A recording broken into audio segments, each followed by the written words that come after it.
Gracias. Doctor. Igual que en la otra sala, ningún dispositivo electrónico. Buenas tardes. Para la exposición, no hay ningún problema. Doctores, Concierto, por favor. ya está grabando.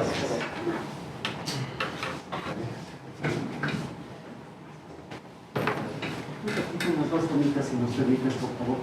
Muchas gracias.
Muy amable.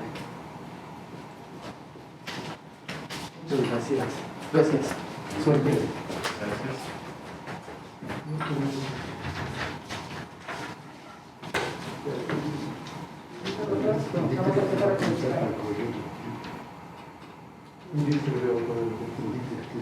Sí, ya, tiene que buscar los papeles y eso lleva. Pues sí, los papeles de la calificación.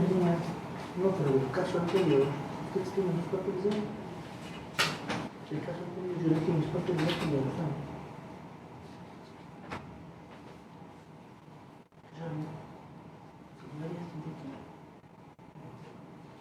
Bueno, ya lo buscamos. Lo hacemos.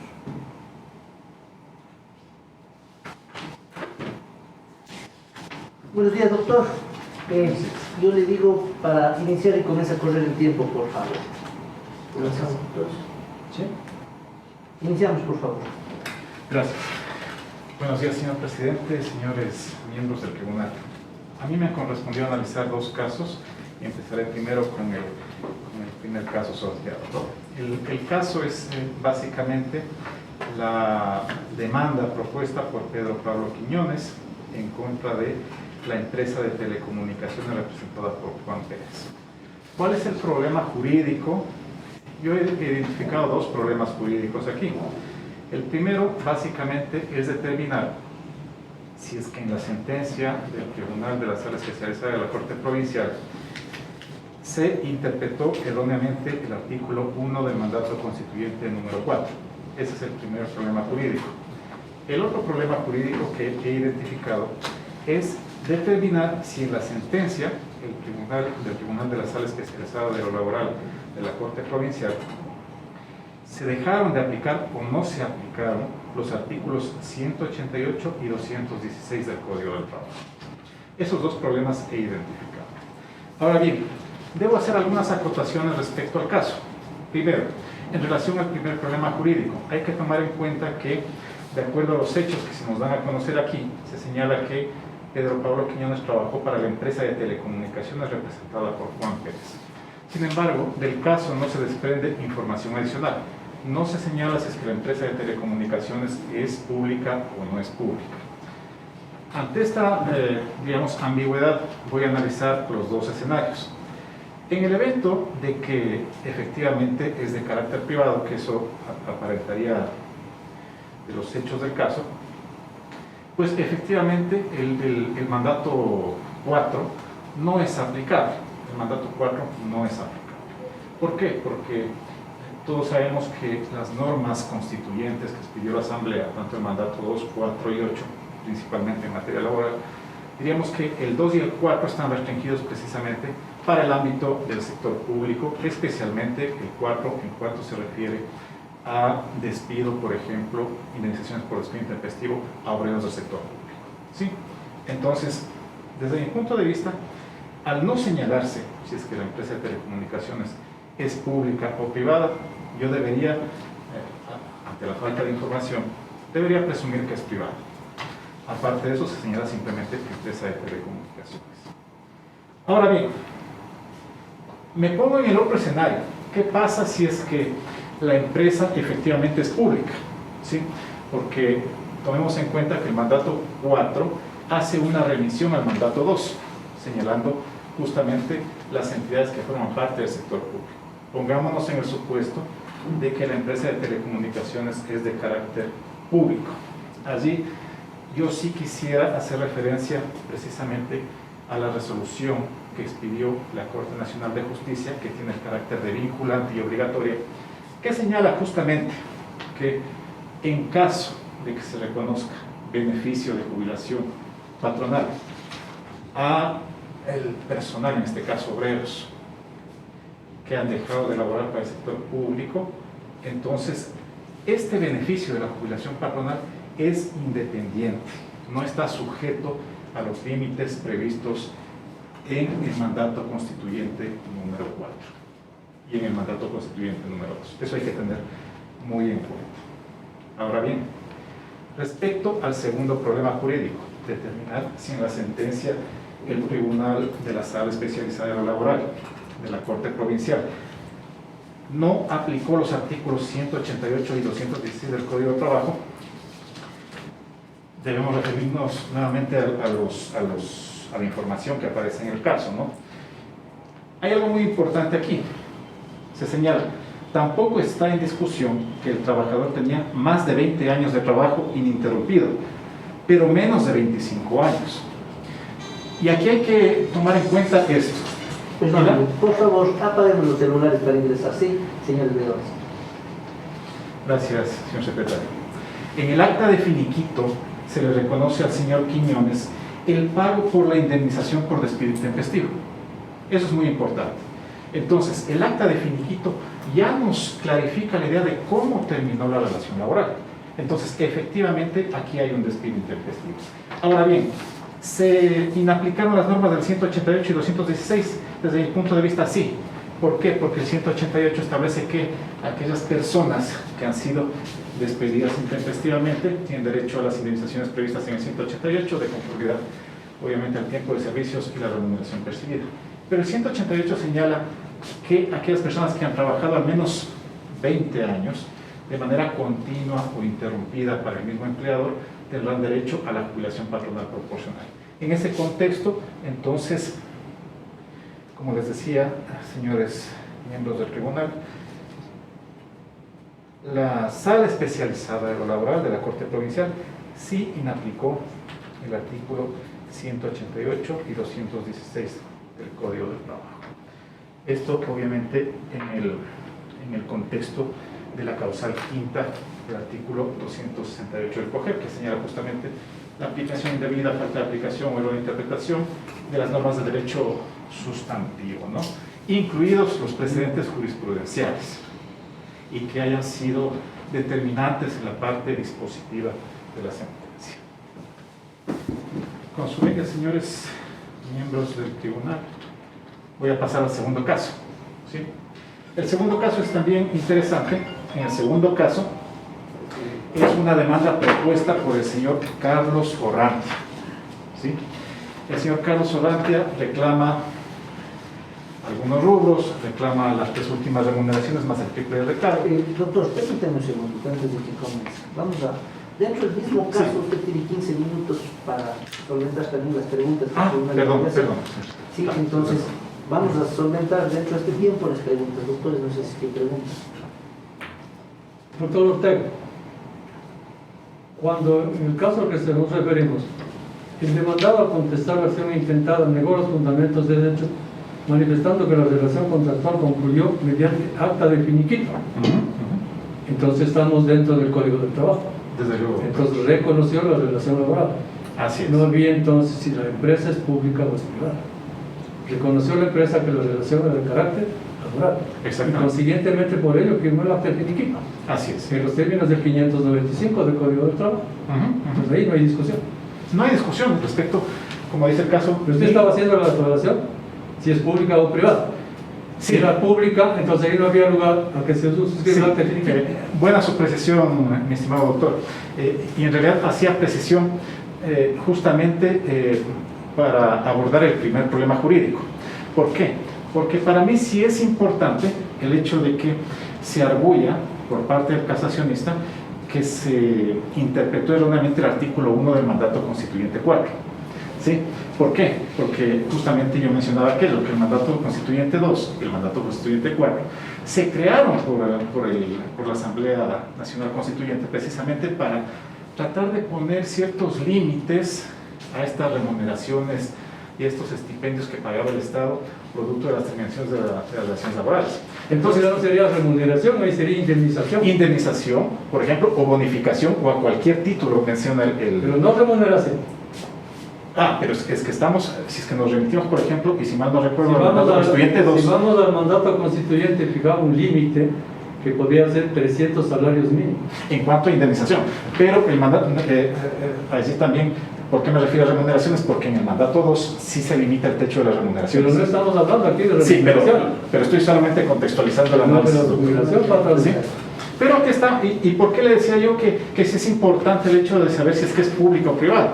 Porque en realidad en el sector público existen estos límites y precisamente el problema jurídico, el primero que yo identifiqué, se centró en eso. Es decir, si es que hubo una errónea interpretación del artículo 1 del mandato constituyente 4. ¿Sí? Entonces, claro, ahí me centro en la posibilidad de verificar si es que es o no es público. Usted asume, porque eso es lo que dijo, que usted creía que entonces era aplicable a un tema privado. Analicé las dos situaciones. Analizó las dos situaciones y obviamente analizó desde la óptica también privada. Pero no dijo, no concluyó usted indicando si casa o no la sentencia. ¿Usted cómo casaría la sentencia, si es que ese es el caso, en el tema privado, o cómo resolvería, ¿sí?, como juez de casación en el tema público, ya que usted analizó los dos temas? ¿Sí? Sí. El ejemplo es claro y realmente lo que teníamos que referirnos es que efectivamente es un trabajador. Correcto, es un obrero, indiscutiblemente. Por favor, atendiendo su inquietud, mi estimado doctor. A ver, tenemos dos problemas jurídicos, ¿sí? Entonces, en el primer caso, en efecto, lo que estamos analizando es el problema jurídico de errónea interpretación del artículo 1 del mandato constituyente número 4. ¿Sí? Entonces, si es que es en el ámbito privado, para mí no es aplicable el mandato constituyente. Entonces, yo desecharía por errónea interpretación, obviamente porque estamos en el ámbito privado. Ahora, en el ámbito público, allí introducimos otro elemento, que es precisamente la resolución expedida por la Corte Nacional de Justicia, que señala que la jubilación patronal no está comprendida dentro de estos límites establecidos en los mandatos constituyentes 2 y 4. ¿Sí? Entonces, yo debería casar la sentencia, y como le decía anteriormente, se debe casar la sentencia porque efectivamente no se aplicaron los artículos 188 y 216. ¿Sí? Entonces, aquí hay un hecho que tampoco está en discusión. Doctor, el trabajador tenía más de 20 años de trabajo ininterrumpido. La pregunta de algo que es evidentemente procesal y usted no lo ha dicho. ¿Usted en base a qué es competente para resolver este caso? Ya. Bueno, partamos del hecho de que la casación es un recurso extraordinario, es un recurso de alta técnica jurídica, es un recurso formal y excepcional. En ese sentido, el recurso de casación está previsto para que la Corte Nacional de Justicia justamente resuelva los recursos propuestos ante sentencias que se han expedido por las Cortes Provinciales o por los tribunales distritales, ¿sí?, por errores de derecho, ¿sí? Entonces, yo tengo competencia, o tendría competencia, justamente aplicando las disposiciones de la Constitución y del Código Orgánico General de Procesos. ¿Qué disposiciones? El artículo 268, número 5 en este caso. ¿Perdón, cuál? 268, número 5, que es la causal invocada por... Eso es para causar, para la causal. para pronunciarse. Exactamente, Esa es la exactamente. Pero la causal. competencia. La competencia no está en el artículo 184 de la Constitución. Bueno, de hecho en el 184 y 185, cuando le da la potestad también a la Corte Nacional para emitir pronunciamientos respecto a las resoluciones triplemente reiteradas sobre un mismo punto Pero y que sean consideradas pero una cosa es la jurisprudencia. competencia y otra es los fallos reiterados. Sí, pero está en el 185 también. No confundamos lo uno con lo otro. No nos estamos confundiendo, doctor. Doctor, otra consulta. ¿Cuál es el trámite una vez interpuesto el recurso de casación?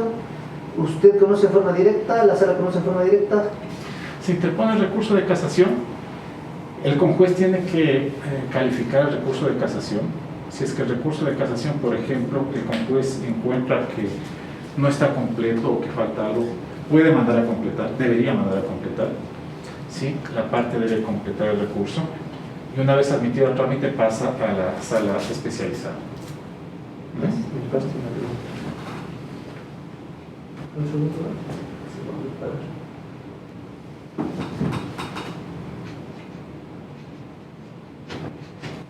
Listo, doctor, comenzamos el segundo caso, doctores. Sí. Ahora, Gracias, doctor. A ver, el segundo caso es del señor Carlos Orlante.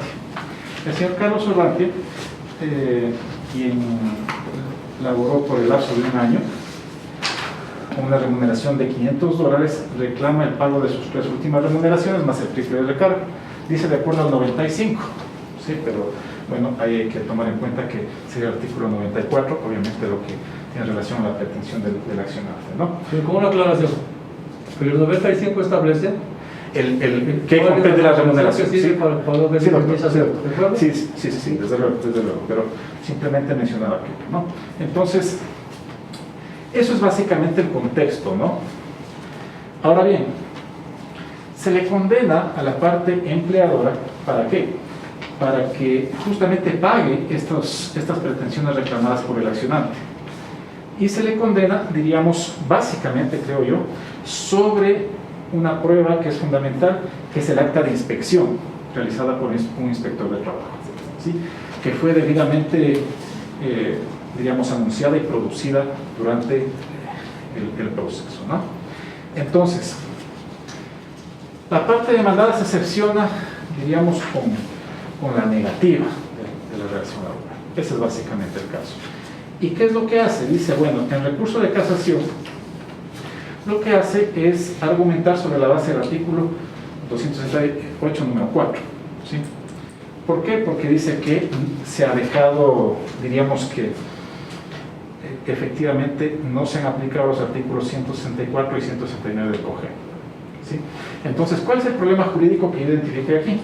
Determinar si en la sentencia del tribunal de la sala especializada de lo laboral los jueces incurrieron en aplicación indebida, falta de aplicación o errónea interpretación del artículo 82 de la Constitución, 8 del Código de Trabajo, 164 y 169 del COGEN. ¿Por qué lo determiné así? Porque en realidad, y aquí debemos atenernos a lo que dice la doctrina.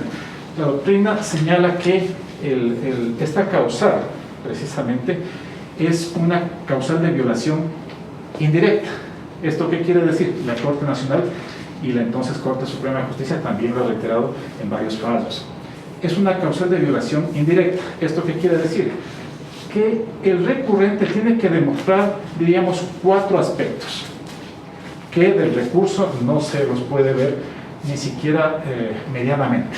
Entonces, tiene que demostrar 4 aspectos. El primero, tiene que indicar el medio de prueba sobre el cual hubo el hierro por parte del tribunal de la sala especializada de la Corte Provincial. Aquí no hay la identificación del hierro. Es más, si es que profundizamos un poco, ni siquiera impugnaron, digamos, esta acta de inspección. No hay reseña de aquello, ¿sí? Entonces tiene que identificar el medio de prueba. Segundo, tiene que identificar con claridad el precepto jurídico aplicable a la valoración de la prueba, que ha sido infringido presuntamente por los jueces del Tribunal de la Sala Especializada de la Corte Provincial. Tercero, y eso es lo más importante, el doctor Santiago Andrade, en su obra La Casación Civil en el Ecuador, dice que, obviamente citando algunos fallos de la entonces Corte Suprema, dice que es un vicio que precisamente es de carambola, dice él, ¿sí? Y por eso hablamos de violación indirecta. Es decir, el juzgador tuvo que haberse equivocado en el precepto jurídico aplicable a la evaluación de la prueba, y a su vez, en este tercer requisito debe explicar con lógica jurídica, cómo este hierro en la aplicación del precepto jurídico aplicable a la evaluación de la prueba, diríamos, concluyó con la falta de aplicación o indebida aplicación de una norma sustantiva de derecho, ¿sí? Y el cuarto elemento es identificar la norma sustantiva de derecho. Ahora, de lo que vemos aquí, el casacionista no está respaldando todos estos elementos, ¿sí? Entonces, desde mi punto de vista, y yéndonos pues a lo que aparece en el caso, yo negaría la casación, ya que no cumple los requisitos establecidos para configurar la causal 4 del artículo 268.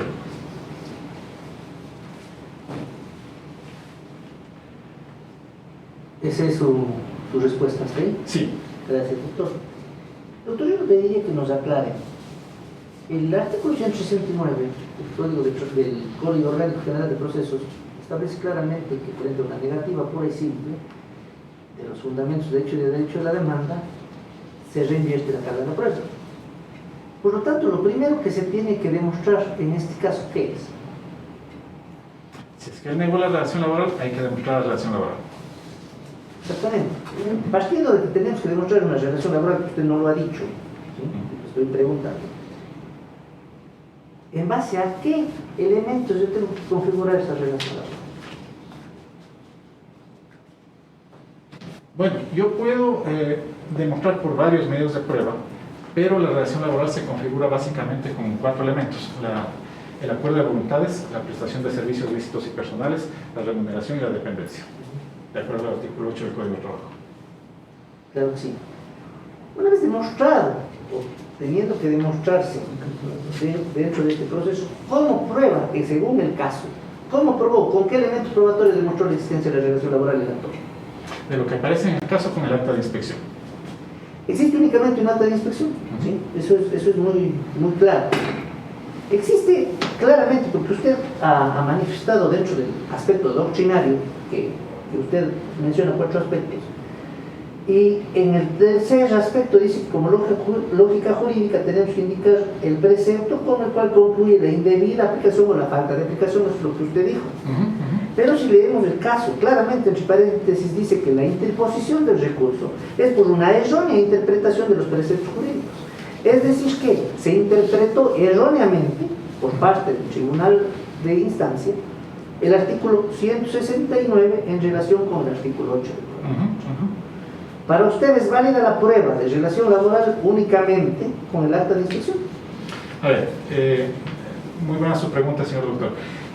Aquí yo creo que debemos analizar otros aspectos también, ¿no?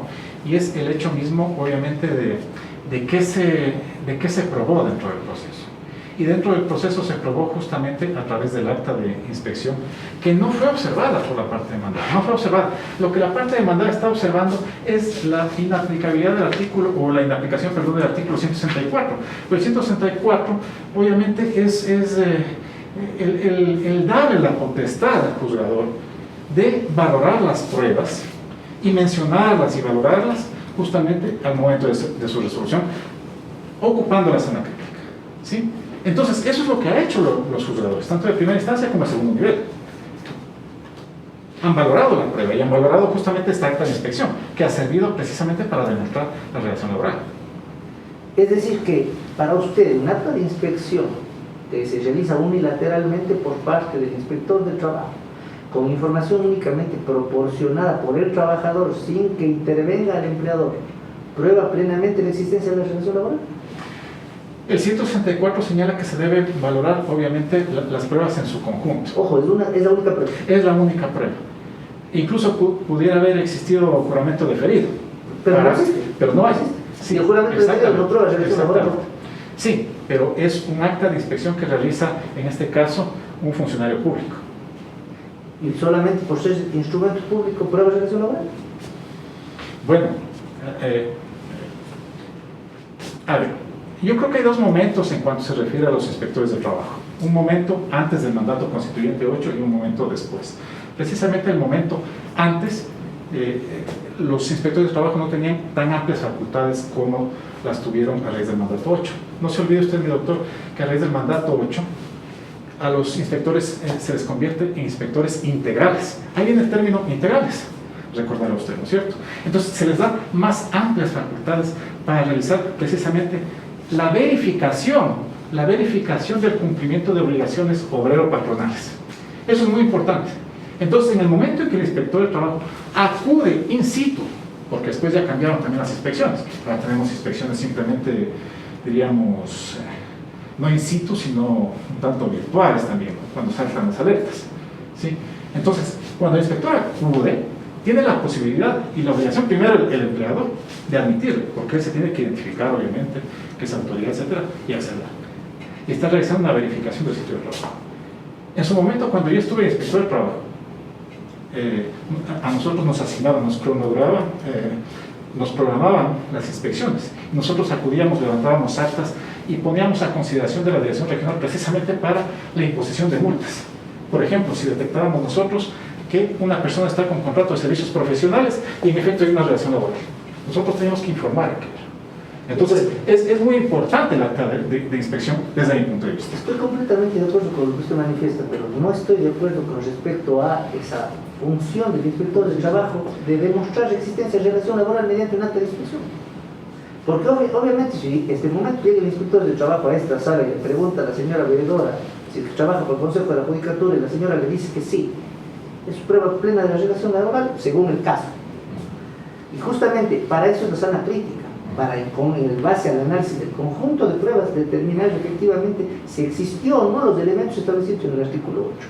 Y a eso es a lo que iba el caso. Por mí las preguntas están hechas, no sé, doctor, ustedes. Suficiente. Muchas gracias, doctor. Gracias, señor presidente. Gracias, distinguidos miembros del tribunal.